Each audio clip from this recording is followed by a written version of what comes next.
Përshëndetje të nderuar miq, do të flasim për një lajm të fundit. Ambasada e Shteteve të Bashkuara në Tiranë më në fund ka bërë një reagim për zgjedhjet e 11 majit. Reagimi është i shkurtër, një fjali. Urojmë popullin e Shqipërisë për zgjedhjet parlamentare dhe presim të vazhdojmë partneritetin tonë të ngushtë me Shqipërinë. Por çfarë do të thotë kjo dhe çfarë ka brenda këtij mesazhi, do mundohemi ta deshifrojmë, dekriptojmë me avokatin Gylsen Zhdima, drejtuesi i fraksionit të Reforma Reale. Avokat, përshëndetje dhe faleminderit. Përshëndetje, faleminderit për ftesën. Faleminderit ju. U certifikuan më në fund zgjedhjet? Jo. Zgjedhjet janë thjesht pranuar që ka ndodhur, po jo certifikuar nga Shtetet e Bashkuara të Amerikës. Urime popullin e Shqipërisë. Popullin e Shqipërisë për zgjedhjet parlamentare, për zgjedhjet parlamentare dhe presim të vazhdojmë partneritetin tonë të ngushtë me Shqipërinë. Por, pra ju thoni që partneriteti vazhdon me Shqipërinë, jo me qeverinë. Po. Pra, me shqiptarët, që ju nuk shkuat në këto zgjedhje duke u vrarë me njëri tjetrin dhe duke u coptuar me njëri tjetrin, një ky fakt konkret, që s'pati vdekje, s'pati viktima, s'pati incidente. Po, se në zgjedhjet e 2021 patën vrarë. Po, urojmë popullin e Shqipërisë. Pra, urojmë popullin e Shqipërisë që ka votuar edhe Partinë Socialiste, edhe Partinë Demokratike, edhe partitë të tjera. Po fakti që është vetëm një fjali, avokat, ju bën përshtypje? Po, më bën shumë përshtypje, se nuk është Edi Rama. Pra, se ai duhet të thoshte, fituesi nuk urohet fituesi. Po unë e di që fituesi urohet. Nuk urohet populli. Pra ju thoni që do ishte më mirë që ky mesazh mos kishte ardhur fare se sa erdhi në këtë mënyrë? Sa erdhi, po normale se nuk duhet të ishte kështu. Ky mesazh, pastaj të kam unë një tjetër ty këtu që shikon si ishte mesazhi në 2021-shin, mesazhi që ishte i Yuri Kimit në 28 prill 2021. Po është gati 10 fjali në mos më shumë. Pra, shiko tani tekst, 20 fjali, 30 rjeshta. Inkurajojmë kryeministrin Edi Rama, Partisë Socialiste, Lulzim Bashe, Partisë Demokratike, OSB Odiri, të gjithë këto, dhe ambasadori në fund fare Yuri Kim. A kupton? Pra, ka uruar datën 25 prill 2021, ambasada reagoi me 28 prill 2021. 28, pra 25, 26, 27 brenda ditës, për të 48 orëve, pa dalë akoma rezultati përfundimtar. Madje është në fund fare është nga zëdhënësi nga i departamentit të shtetit. Pra, ky mesazh kaq i plot ka ardhur jo vetëm nga Yuri Kim, por edhe nga vetë Dash. Po, vetë sepse atëherë ishte kështu, punonte. Departamenti Amerikan i Shtetit në drejtim të demokratëve komunist, pra socialist, në këtë formë punojnë. Ndërsa ambasada amerikane në Tiranë para 37 minutash në datën 27/5/2025 dhe zgjedhjet u bën me 11 maj, pra kaq vonesë, u menduan kaq shumë sofistikim patën për 1, 2, 3, 4, 5 rjeshta. Po s'tem që për rjeshtat vogla flas, jo kështu. Edhe një paragraf nuk bën dot. Urojmë popullin e Shqipërisë për zgjedhjet parlamentare. Pra kë uron popullin? Sovranin. Avokat, po nuk më thua. Kush e ka shkruar? Nga sovrani, kush është qeveritari ai që do të drejtoj popullin? Presim për të parë në të ardhmen, a do të njihet Edi Rama kryeministri i Shqipërisë nga linja Trump, jo nga administrata e Dashit. Pra akoma keni dyshime që edhe pas këtij mesazhi Rama nuk është njohur. Ja njohur procesi zgjedhor, por jo Rama. Është njohur procesi zgjedhor me parregullsitë e veta, por momentalisht zoti Rama nuk është njohur për mandatin e 4 që do ta marrë në shtator. Kush e ka shkruar këtë mesazh? Kjo është reflektim për zotin Rama që e mira është që me këto mandate që more do të shkosh të formosh qeverinë, apo do të shkosh edhe thuash unë dua të shkoj në zgjedhje të parakoshme sepse nuk jam i kënaqur me këtë rezultat mandatesh. Kjo mbetet për të parë. Këtu tek ju e kam thënë përpara për një letër në tavolinë të zotit Rama. Ky si mesazh është shqetësues. Nuk është mirë. Për 4 vite zoti Rama nuk do të jetë i qetë. Aq kohë sa është zoti Trump në karrikën e presidentit. Mandati është i barabartë për të dy, 6 muaj para dhe 6 muaj pas tjetër. Po njësoj janë. Pra do të thotë që situata që është sot zoti Rama është për konsum të brendshëm, vetkënaqësie, të tepruar, është si themi nga aspekti penal, pakujdesia e tepruar, të cilën parashikon një pjesë të pasojave, po pranon ardhjen e pasojave. Pra do të thotë që zoti Rama duhet të kujdeset. Ky mesazh nuk e bën Ramën kaq shumë aktiv me marrëdhëniet me Shtetet e Bashkuara të Amerikës. Zoti Rama prandaj tha 2027-2030 bëhe. Pse tha këtë?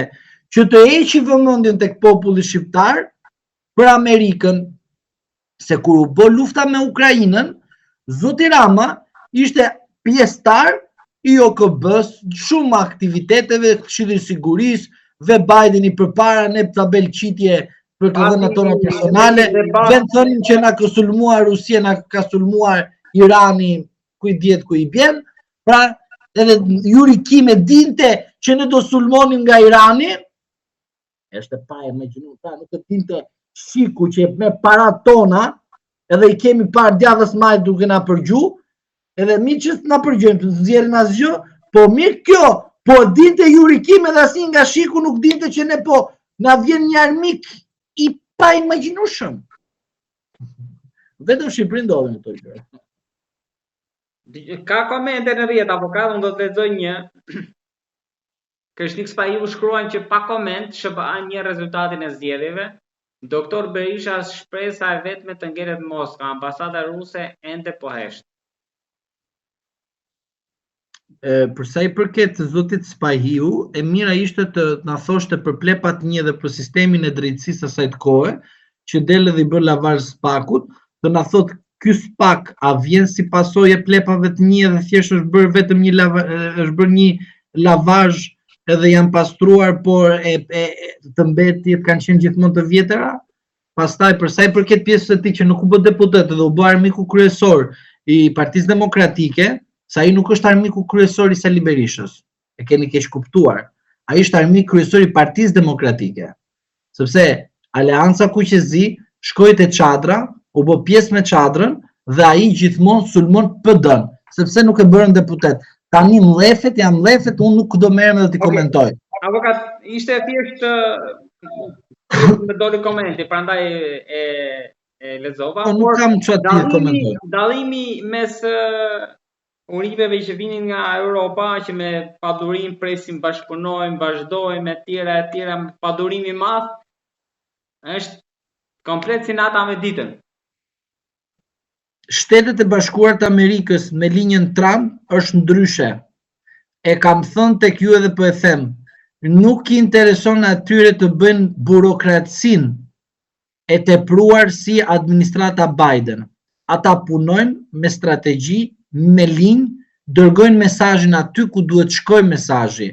Pra në rast se Rama nuk përfillet fondacioni Soros.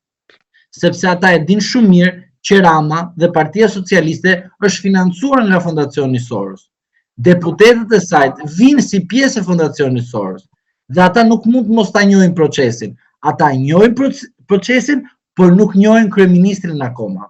Avokat, sa ka ndikuar lobimi në SBA nga Partia Demokratike tek kjo deklaratë? 24 muaj nga lobimi, kjo ishte shqetësuese për mua. Nuk ka deklaratë tjetër. 24 muaj është afati nga dita e zgjedhjeve dhe deri 24 muaj ne do presim gjithçka nga Shtetet e Bashkuara të Amerikës. Kjo është muaj i parë atëherë. po është muaj I parë I cili të njeh procesin zgjedhor, por nuk të njeh, kujdes, akoma kryeministrin. Pra do të thotë, kjo linjë një zgjedhjet, por nuk të njeh kryeministrin, që do të thotë, nga sot me datën 27/5 deri me 9 shtator 2025 do presim mesazh tjetër nga Shtetet e Bashkuara të Amerikës. Se? Po, unë po them do presësh, mesazh mund të jetë për inaugurimin e Ramës. Sepse kryeministri I ri inaugurohet në momentin kur merr karrikën tjetër, pra mandatin tjetër, që është në shtator. Ky mund të jetë një mesazh që mund ta presim. Por në këto kushte që jemi në kushtet ku akoma dhe Amerika nuk e njeh Ramën në mandatin e 4. Avokate diçka të fundit. Çfarë do ndodh tani në vazhdim? Partia Demokratike këtë do ta marrë si shpresë. Çfarë mund të kemi nga qeveria, nga kryeministri, nga Partia Socialiste? Si mund të interpretohet? Unë I them Partisë Demokratike, shpresa është të bindësh shqiptarët të ndryshojnë dhe të votojnë ty si subjekt juridik dhe politik që garon në zgjedhje, por për mua kjo nuk ka fare rëndësi, sepse Partia Demokratike në ardhmën në pushtet nuk duhet të kënaqet me deklaratat e të huajme. Partia Demokratike duhet të bëj ristrukturimin, reformimin të brendshëm dhe patjetër pse jo edhe dorëheqjen e Berishës. Këto mesazhe që vijnë nga jashtë nuk është se japin Partisë Demokratike ndonjë benefit të mirë. Thjesht janë mesazhe diplomatike, janë mesazhe midis Edi Ramës dhe Amerikës. Dhe jo Sali Berishës, Edi Ramës dhe Amerikës. Pra ka një diferencë. Amerika ose Shtetet e Bashkuara të Amerikës, presidenca Trump mos ka ndonjë mllef me Edi Ramën dhe prandaj po të shkojnë të mirë. Mllef se sa mbështetje për Berishën. Po, pse? Sepse ti si president nuk mbështet dot opozitën. Pse ti punë do bësh partneritet me Shqipërinë. Dhe partneriteti me Shqipërinë sigurohet nëpërmjet pushtetit ekzekutiv që tani e ka Rama. Edhe në mandatin e 4 prapë ka Rama, se është certifikuar. Por ti si pjesë e opozitës duhet të insistosh të bindësh qytetarët e tu dhe mos të merresh sepse do dalë dikush me një deklaratë të huaj dhe do dalë për Ramën, sepse Rama zotri e ka zhdukur për 4 vite në Amerikën. Në mendjen e tij, në praktikën e tij punës, ai thot 2027 mbyllim negociatat, 2030 futem në Bashkimin Evropian. Nesër do dali Rama kur do të bështoj Bashkimi Evropian, thot nuk ishte çështja ime, unë bëra planin, ato të dështuam, po unë synimin e kam të shkoj në Bashkimin Evropian. Pavarësisht se Bashkimi Evropian ka lajfitur, Rama e ka nisur destinacionin. Në rast se unë do pres ç'a bën Rama, atëherë bien unë kam mbaruar punë.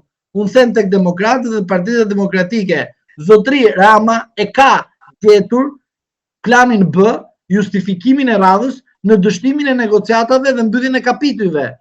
Ndërsa ju merrni çfarë do të sjellë Amerika duke I bërë Ramës pengim. Nuk I bën Ramës pengim. Rama mund vetëm ketë një pengim dhe thot Trumpit, thot më fal, ti nuk paguan kuotën e NATO-s ashtu siç duhet dhe mbetes shtet me të drejta në NATO, por I pa barabat me detyrime.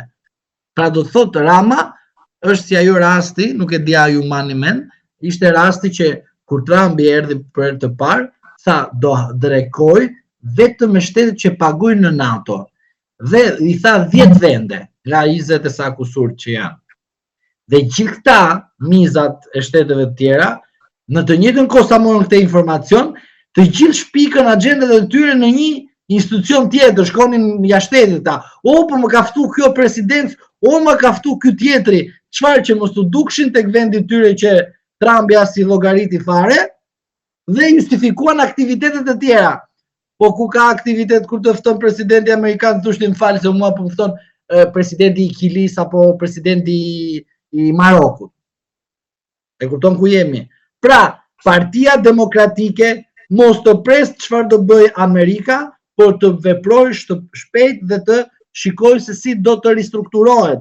Ndërsa Edi Rama e ka gjetur planin B për të bindur një pjesë të shqiptarëve që unë jam për NBE, por ne nuk mund të bashkohemi kurse si me Shtetet e Bashkuara të Amerikës, sepse ato janë përtej oqeanit.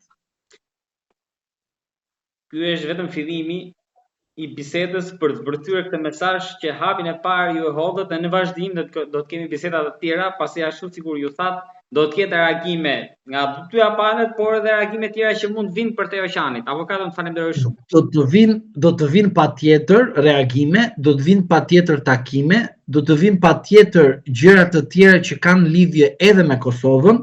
Unë them dhe shpresoj që ne si popull duhet të shikojmë gjërat më me interes individual se sa interes të faktorëve të huaj që kanë interesat të vetat për interesin e tyre dhe jo të popullit shqiptar.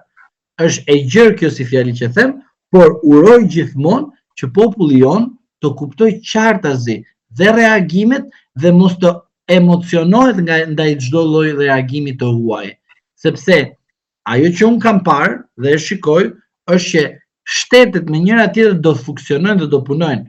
Politikat e shtetarëve tanë që bënë janë për interesin e tyre dhe karrigen e tyre dhe jo për karrigen e popullit. Prandaj ne duhet të reflektojmë dhe të shikojmë që ta mbaroj. Kur ti ke lekun dhe leku është më i fuqishëm se euro, diçka nuk shkon mirë. Kur ti ke ndërtime pallatesh dhe papunësia këtu është në kulm dhe përveç kësaj çmimet janë stratosferike, diçka nuk po shkon mirë. Vetëm këto dy faktorë të mora, do kuptosh ndoshta në rënd është deklarata që erdhi para urimit që të zhduken kartelet. Pra, to dy, pra euro nuk është më i fortë se leku. Por ama ndërtimet janë më të forta. Edhe kartelet janë të forta. Kartelet kanë paran, po jo nacionalitetin. Avokat, faleminderit shumë. Faleminderit edhe ju për ftesën.